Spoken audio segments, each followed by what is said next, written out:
Everyone, we'll go ahead and get started. Christian Clark, you can lead us off, please. Hey, Griff, how are you doing? We got to talk to Kyra, and he said that you guys watch him work out in person. You got to have a meal with him. Just getting to see him a little bit live and then down with him. What stuck out to you guys? Well, I think what I'm going to do, if it's okay with you, Christian, is I'm going to have Trajan speak more specifically on Kyra. What I'd like to touch base on is we're not allowed to discuss or answer most of the questions you're going to want to relative to all of the trades and everything that went down. And there's so many different balls in the air. It's very difficult to get into a great deal of detail on very much. Big picture-wise, I would tell you that there's an awful lot left to be done.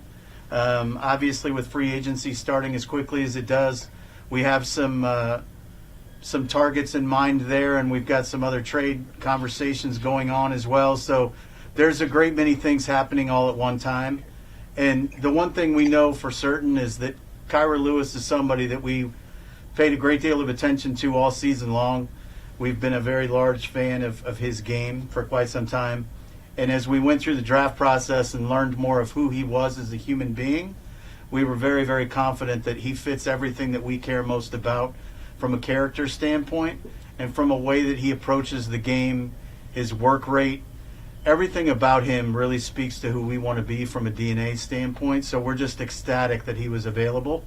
And with that, I'm going to turn it over to Trajan Langdon and let him get into more specifics, Christian. But that's a very good question.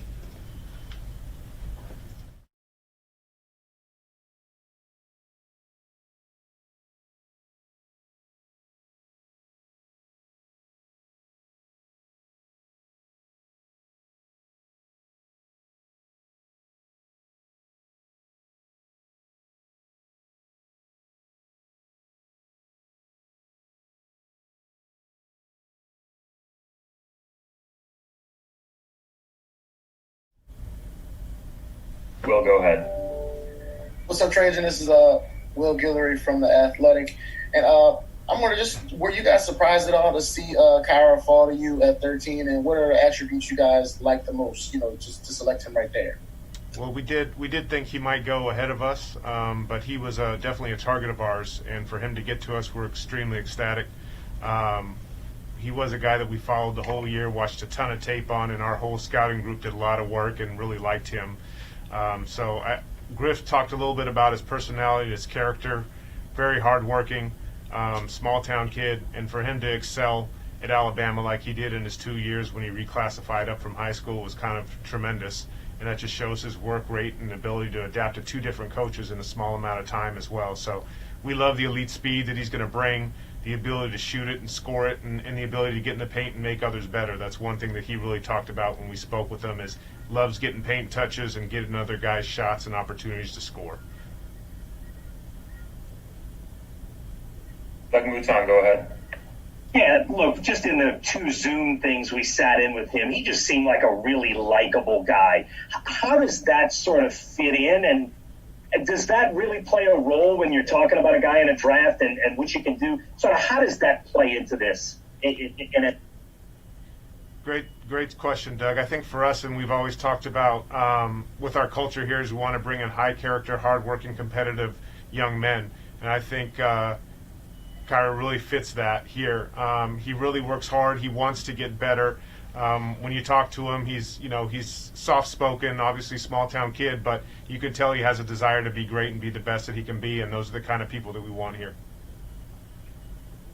Hey, Trajan, Christian Clark with Null.com here. I'm just curious, what are your thoughts on Kyra and Lonzo Ball fitting together? I mean, I guess if you had to put a label on it, both are point guards, but like Kyra said in his interview that he feels like those are, it's a player he can play alone.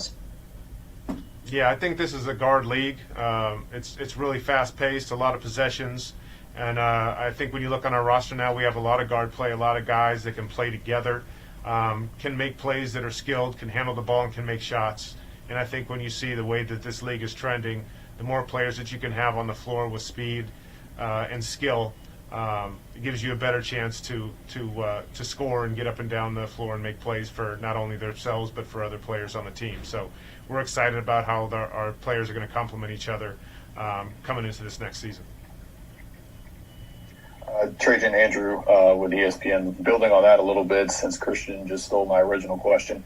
How do you? Kyra called it a match made in heaven with him and Zion on the break. How do you see those two guys kind of fitting together in the offense?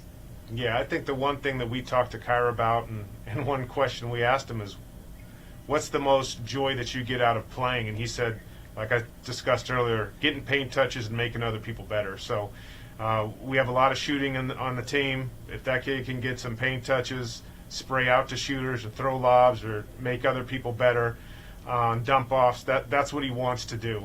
And with his elite speed in transition or even in the half court, that's one thing that we're very intrigued that he can do for us.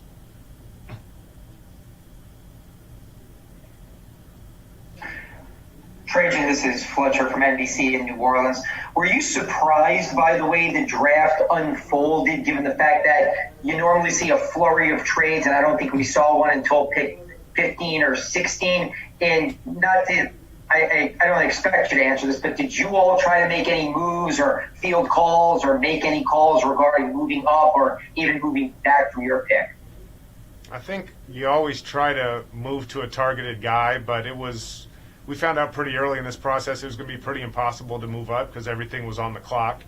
And then people didn't really pick up their phones on the clock. So you always look to be aggressive. But, look, we got a guy that we targeted at 13. If you would have told us we could have got him a few weeks ago, we would have been incredibly happy. So that's exactly where we're at today. Hey, Trajan, Rod Walker with the Times-Picayune. When we talked to Kyle tonight, he said that he kind of patterned himself after De'Aaron Fox and Lou Williams. Are there some guys that you say, who would you compare him to just as far as his style of play? Yeah, I think a guy that our scouting group has compared him to is De'Aaron. In terms of his speed, ability to shoot it from the perimeter and really pick up. I think when you watch a lot of film of him, he is light, but he does really avoid the screens on defense and really gives effort. So I think he's going to be a guy that can play both sides of the ball and really put a lot of pressure on the defense, pushing in transition, attacking switches, and really getting downhill off pick and roll play, especially in the middle of the court. So I'm sure Stan and his staff are going to put him in positions to when he can do those things and really be useful for our team on the court in terms of creating and making other guys better. What's up, Trajan? This is Will again from The Athletic. Something you mentioned and Kyra mentioned was his speed and his ability to play in transition. And obviously you guys played very fast last year, but I think with Stan coming in, I think people were obviously going to expect some changes. But do you think the Kyra selection kind of shows how much you guys are going to continue to prioritize playing with that same kind of pace? Yeah, I think when you talk pace, you don't just talk about after misses or after turnovers. You also talk about pace and half-court play, and I think his ability to get by in the half-court on, like I said, pick-and-roll play or even switches is something that intrigued us. I think when the game slows down, you still need to have guys that can get in the paint, and he gives us an option to do that. And he also can make shots from the perimeter, which is intriguing. So guys are going to have to respect that, run at him, which gives him an even greater ability to get paint touches and score for himself or create for others.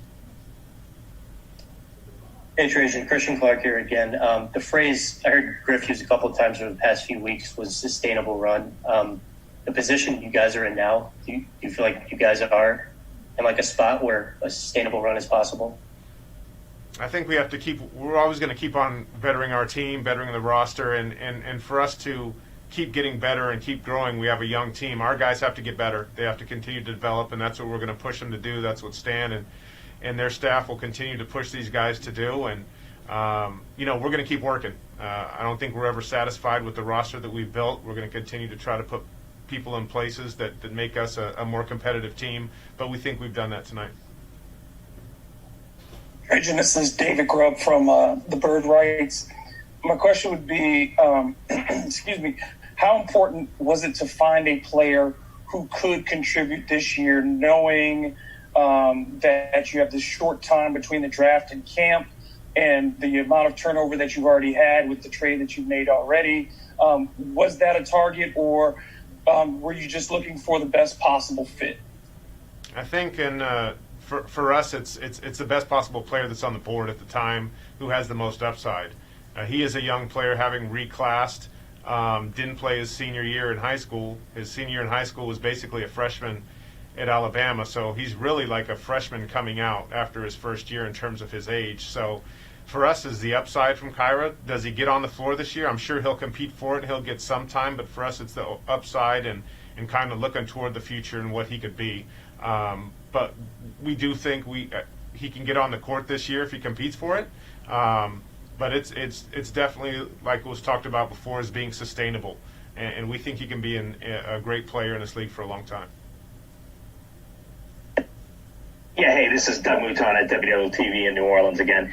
When you say elite speed, and I've heard that about him a bunch, was he the fastest guy in the draft? Would he be the fastest guy on your roster immediately? And what kind of value do you put in just that single trait? It's a good question. I don't know that he'll be the fastest. He was I think we thought he was the fastest guy in the draft, but that wasn't really the reason why. It obviously was a huge characteristic which plays a big part in the game of basketball, being able to push pace and being able to get by at will and get in the paint, put a lot of pressure on the defense. But the character, the competitive nature, how much he's gotten better, not only last year to this year, but within this year. I think I saw him down at the Battle for Atlantis early on, and the strides that he'd made with the new coach from the first month of the season to the last month of the season was tremendous. So his ability to pick up stuff, learn, implement it, and really make an impact on winning was intriguing to us, the character of the kid. So it wasn't just the elite speed, the ability to make other people better, the ability to shoot the ball. All that together we think is going to have a big impact for his success at this level. Hey Trajan, this is Jim Eichenhofer. One of the things that Kyra mentioned earlier tonight was that he actually watched the Pelicans a lot the last couple seasons while he was at Alabama. Did you guys get a sense that he was pretty familiar with the roster and he knew a lot about the team? And also, did you kind of get an indication from him, either from when you initially spoke to him or recently, of how optimistic, enthusiastic he was about the potential of coming to play in New Orleans? I do think he was very excited. He did talk about some of the guys on our roster.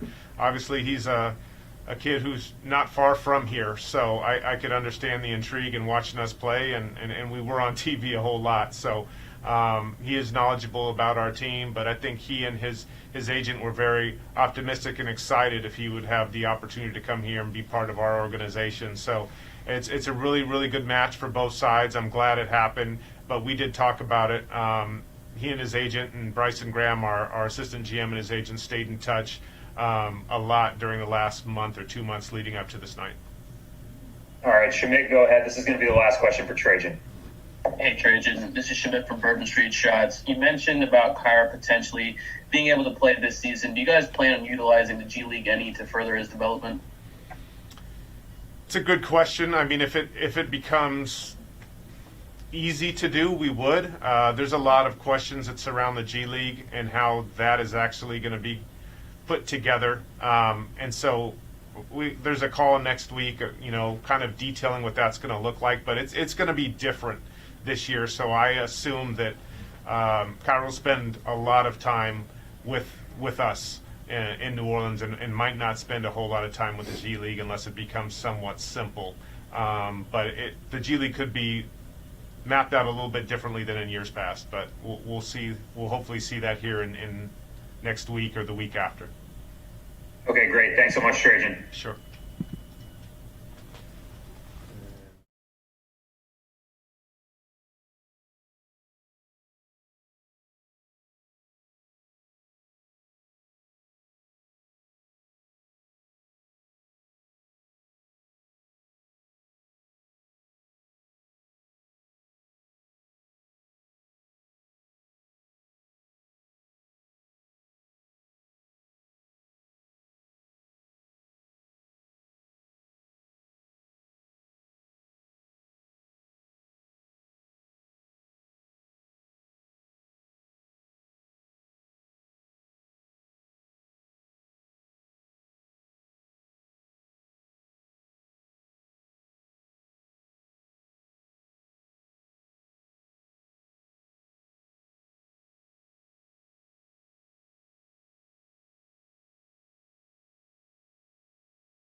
get going with Coach Van Gundy. David Grubb, you can go first.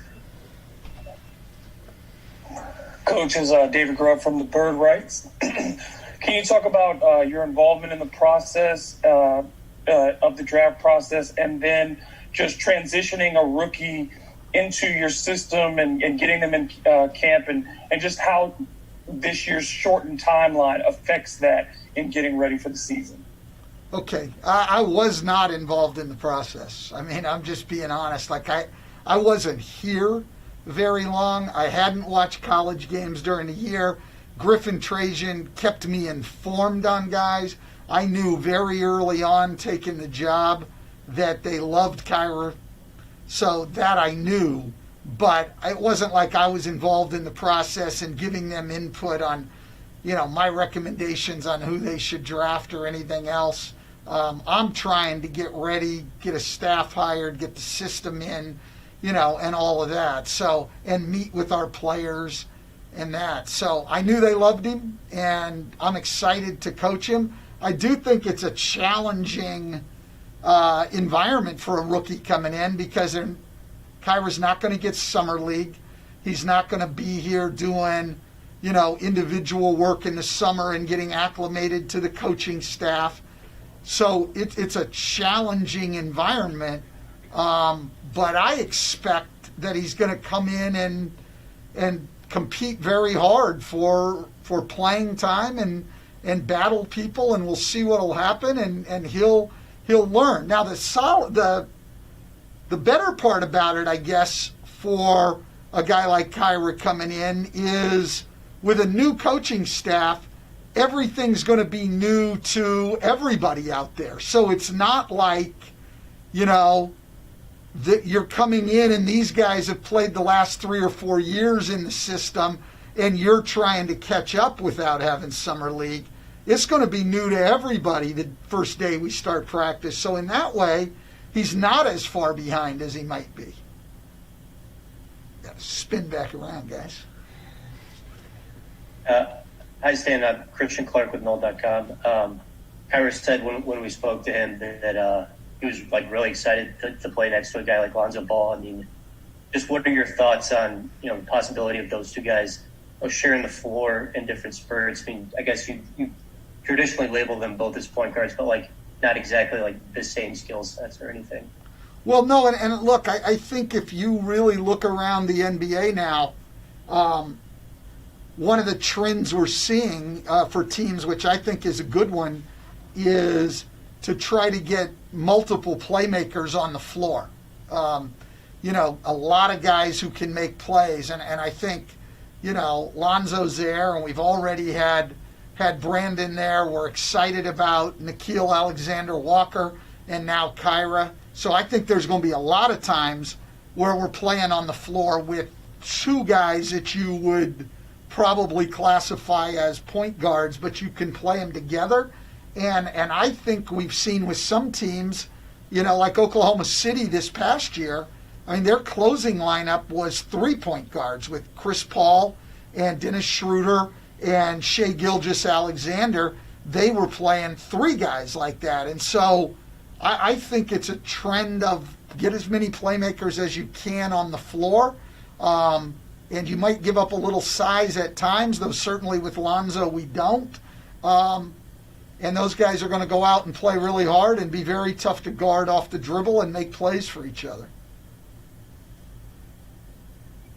What's up, Stan? This is Will Guillory with The Athletic. Kind of building on Christian's question, knowing the way you've liked to run your system in the past, how important was it to get a point guard with Kyra's specific skill set as far as a guy who can be effective in pick and roll, getting downhill, creating shots for himself and others? How important was it to get a point guard who can do those specific things in your system? Yeah, look, I'm excited about a few things with him. His speed and quickness, both in transition to push the ball and to get in the paint and make plays. I think those are outstanding, but I'm also really excited about what we think he can do at the defensive end to pressure the ball, maybe even get up the floor at times, 94 feet, and pressure the ball. So that part is something I'm excited about. And then something nobody's really talked about, but friends of mine in the NBA, guys in the scouting. I mean, I had so many people texting me tonight when I was sitting in there, hey, great pick. And I had 3 different people say, he's really an underrated shooter, too. Don't let anybody tell you that he can't shoot the ball. He can. It's just his ability to get in the paint is sort of the thing you think about with him. So I'm excited to coach him and to get him in here. We're not going to see him a lot ahead of time, quite honestly, because of the COVID rules and everything else. The building is going to be shut down starting Wednesday next week, for 6 days. So, he's going to get here right before camp starts, and there we go. But I'm excited to see him. Coach, this is Fletcher with NBC New Orleans. You said that you obviously weren't involved because of the lack of seeing college games. David Griffin just left and said that he expects to be very active in trades and free agency. How excited are you about that, and how active do you think you will be in that process over the next 48 to 72 hours? Well, I think already, when it comes to NBA players, Griffin, Trajan ask my opinion on all of those guys. NBA players, what do you think of this guy? How does this guy fit? Compare these 2 guys. So with those guys, I'll have more input and more say. But listen, one of the reasons I was so attracted to this job is that I think Griff is very good at what he does. I think Trajan's very good at what they do.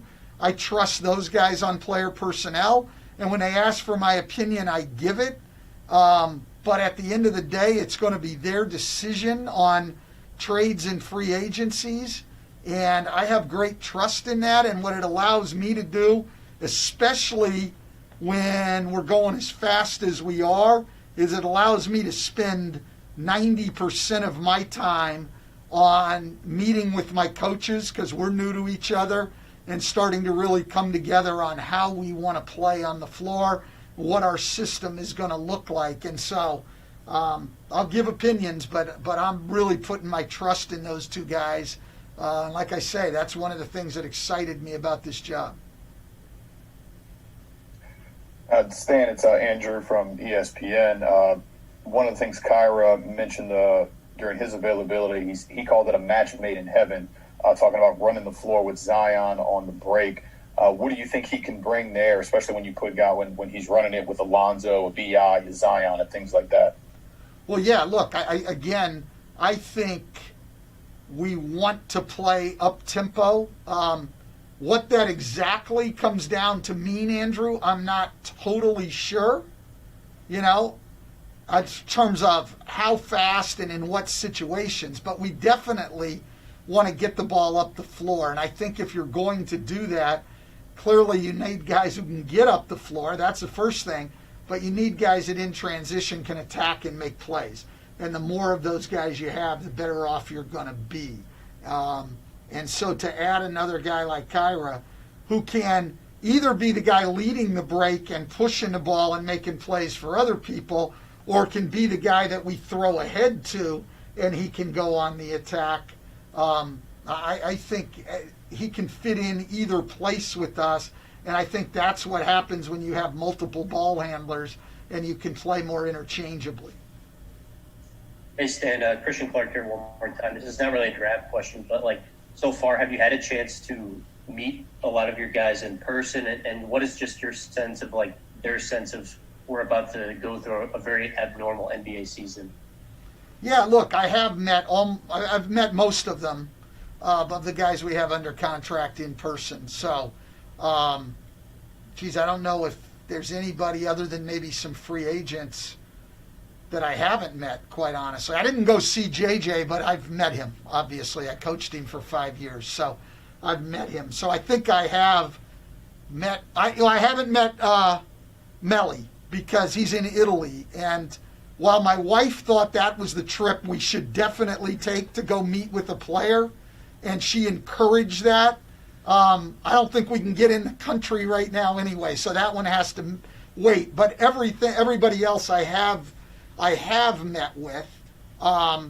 and so I'm looking forward to it. And I've talked about this with guys. Like, a lot of what this season's going to be about, I don't care, players, coaches, you guys, anybody involved in the NBA, it's about adaptability. Like, it's not going to be what it has been. And so I don't care if it's you guys or me or the players. If you want to sit around and complain because it's not what you want and it's not what the season should be, if we can't get ourselves ready to play because, it's not as much fun because there's not enough people in the building, or, hey, listen, I mean, you can do that and you can have a lot of self-pity and you'll never be ready to play.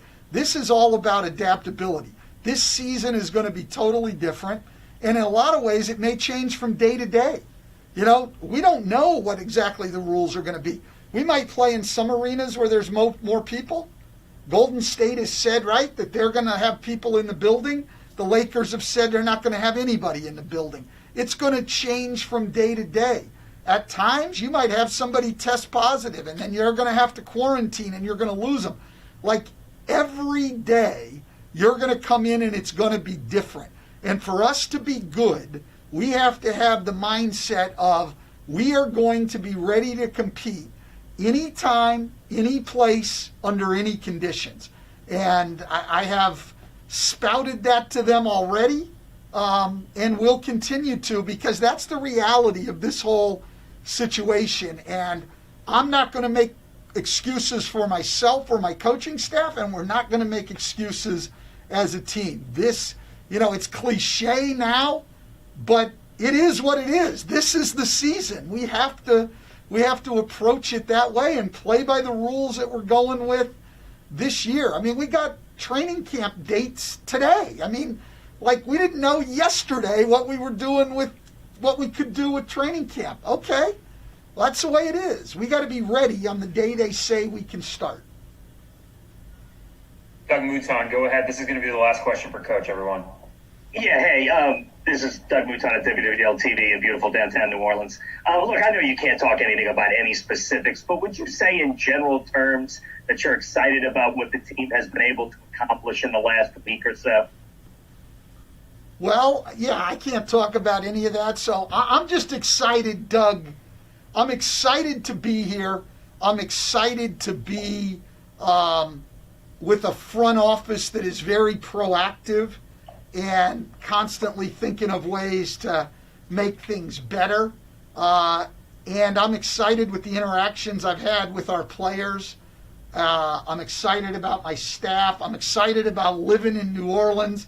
And I'm excited about getting started with camp. So I think what's fair to say is I'm excited. Great. Thanks so much, Coach. Appreciate it. Okay. Take care, guys.